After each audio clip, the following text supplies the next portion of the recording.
Life Today, June 20, The Beauties of Nature, Roads to Happiness That Are Never Closed. The works of the Lord are great, sought out of all them that have pleasure therein. He hath made his wonderful works to be remembered. God, who made the Eden home of our first parents so surpassingly lovely, has also given the noble trees, the beautiful flowers, and everything lovely in nature for our happiness. Wherever we turn are traces of primal loveliness.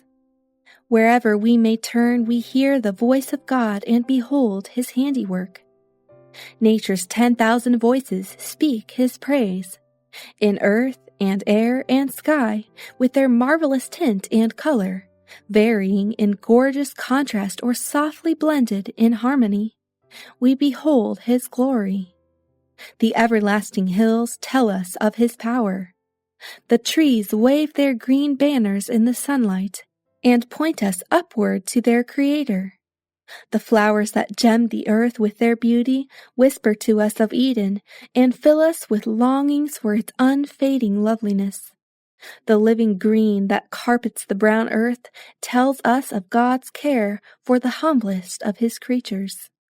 The caves of the sea and the depths of the earth reveal his treasures.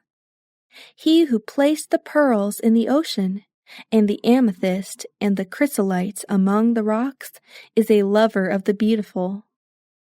The sun rising in the heavens is the representative of him who is the light and life of all that he has made. All the brightness and beauty that adorn the earth and light up the heavens speak of God.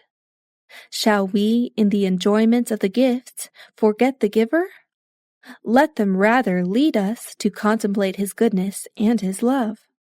Let all that is beautiful in our earthly home remind us of the crystal river and green fields, the waving trees and the living fountains, the shining city and the white-robed singers of our heavenly home, that world of beauty that no artist can picture and no mortal tongue describe.